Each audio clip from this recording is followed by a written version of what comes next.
Hi friends, this is my second video. Well, in my first video, uh, I have explained about cloud computing because before knowing about AWS, Amazon Web Services, it is good and it is the best practice to know about the cloud computing first of all. I have given a small introduction of that. Let me brief about it. See, I told you so why we need this cloud computing, how AWS cloud computing came into existence. People who wants to focus on their application development, so they can focus only on application development. Remaining the infrastructure part can be taken care by these AWS cloud computing team. See, for example, I am the person. I have to develop an application. So what I will do, I'll just develop the application and I'll just launch the stack of servers. Before that, I have to approach AWS team and I have to launch the stack of servers. That's it. That's my part. And the next part will be taken care by the AWS team. What they will do, they'll take care of all the servers configurations, specifications, anything specific to the configurations. So these type of things they'll take care of. Any hardware related things, everything will be taken care of by AWS team.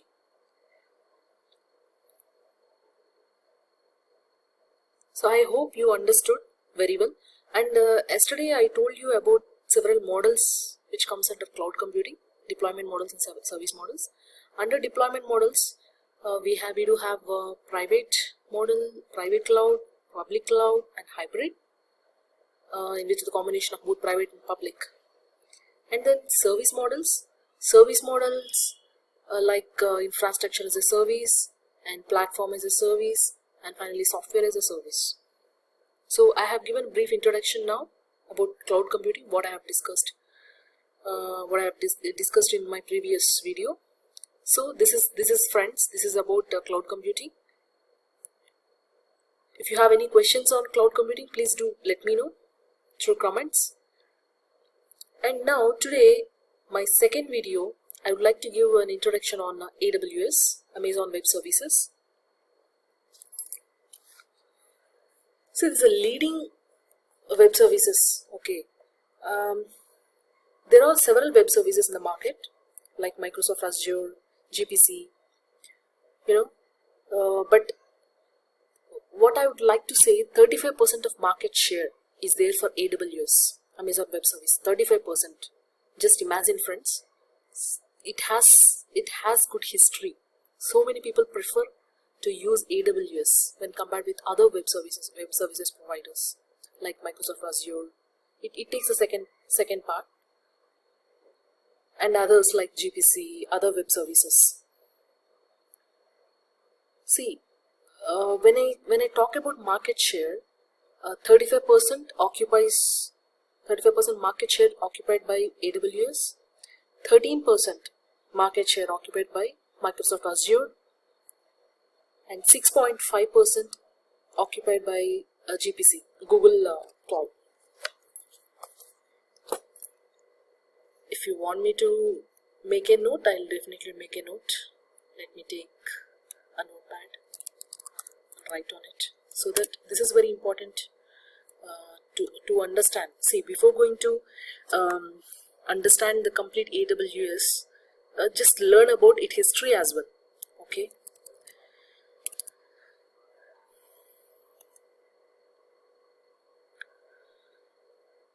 AWS has 35% market share. Microsoft Azure, you can make a note, friends, has 13% market share. And GPC, it has 6.5%. So you can, by seeing these percentages, you can directly straight away say that AWS has more market share. So it's a leading tool. Okay, so That's the best thing about AWS, friends. First thing I would like to introduce about AWS. And the thing is like it provides, especially it provides on-demand cloud computing platforms. To whom it is providing on-demand cloud computing platforms? To whom it is providing? It can provide to individual. See, if I want the service being provided from the AWS, so I am an individual, right? So it provides to me also. So to the individual, to the companies, company level also it will provide. And to the government, so if any government projects or something like that, it can able to handle it. So that is what that's why I told you about cloud computing first and then AWS. It provides cloud computing, the concept of cloud computing platforms to all the individuals, to all the companies, whoever needs. Okay. And the one more important point is like it offers services in various domains. If you see in this slide, I have mentioned some of the services like compute, storage, database, security, application integration, customer management, network, and so on. Network management, anything.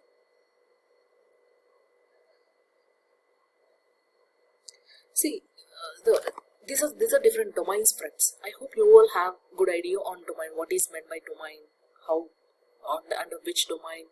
For example, some software professionals, they used to work under different domains like health domain, like insurance domain, digital domain. So in that way, we have certain categories in this AWS as well. So it offers its services. Services, again I will tell you, under each domain there are several services, my friends. I'll definitely explain you in detail, but these are the domains you need to remember. These are very important. See, if you have any doubts, please do comment. Please do let me know through your comments. Okay, don't forget that. When you say about compute, what it is going to compute, in what way, and what are the services it is going to provide. When you see the other slide, see, I have mentioned these are the services in which compute domain is providing us. Friends, when you have access to AWS, I'll show you that also, how to log into AWS or how to access AWS site. Okay, in that I'll definitely show you the services which I have mentioned here. See, under this compute domain, we have different services in which AWS is providing to the client. See, AWS EC2, AWS ECR, ECS, Lambda, auto scaling, load balancer. This is very, very important, my friend, load balancer. People who have knowledge on performance testing, they can understand very well about load balancer, what is its purpose. But definitely, I'll definitely tell you in brief in this video. Elastic Beanstalk, etc. These are different services, my friend. EC2 is the most important thing. AWS means EC2. Every time we use EC2. Elastic Cloud Compute, which means an Elastic Beanstalk, ECR, ECS, Lambda, auto scaling. These are very important services, and we usually use these services. We get these services from the AWS team. And friends, let's go back to the previous slide. When I said about different domains, AWS is offering services in different domains. And what are these domains? Yes, compute, storage, database. Yeah, what does it mean? Every domain.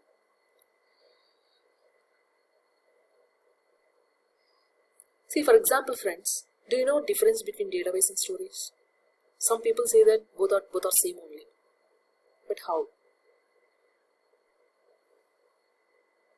See, there is a slight difference between database and storage. That's why we have different categories here. These are different. Storage means, see, if you want to store binary files like MP3 files, right? So we usually in our day-to-day life we usually use those things, MP3 files.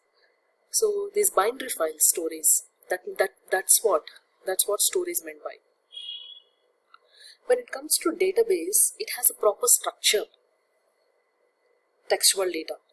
For example, yes, these MP3 files we can also store under database, but it's when it comes to dealing with binary files, it is a bit typical task for the database. So we don't consider those things under database. That's why we have categorized it to database and storage. Okay, those binary files will be taken care by the storage domain, whereas the other stuff, something related to database, will be taken care by the database domain. So that's the difference, friends. And security management, application integration, how our application is being integrated with the other third-party tools, third-party integrations, how it is happening, and there how it is going to provide the services. When we are doing application integration, what are the services that we need to induce in our test plan strategy? So in that way we need to think. So there is an importance for each and every domain. Whatever I have mentioned here, certainly there is so much of importance. Okay, so now my friends, so under compute, these are the services. I'm not explaining in detail about each and every domain here, but my focus is compute. Under compute we have so many services. We need to learn first of all those things, then I'll come back to the other stuff. Okay, now friends, I'll just give a small demo on how we need to access to the AWS site. Okay, fine. See friends, the site which I have mentioned here, this is a site, amazon.com console. We need to mention the site is like AWS management console. Okay, when we browse this, so I'll show you that. So this is the page. So you can see the AWS management console. See, I have already have some I've already logged into the AWS, so that's why you're able to see directly. If you want to log in again,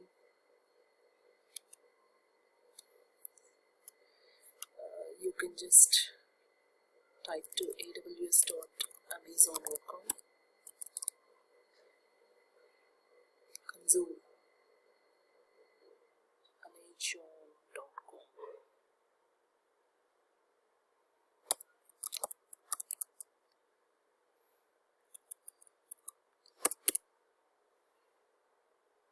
See, like this it will show us, wherein if you already have the account, directly go and sign in, or if you want to create a new account, create new account and create it for yourself. So I already have the account. I already own some account, so directly I have logged in. So this is the page. As soon as you log in, this is the page here that you can able to view.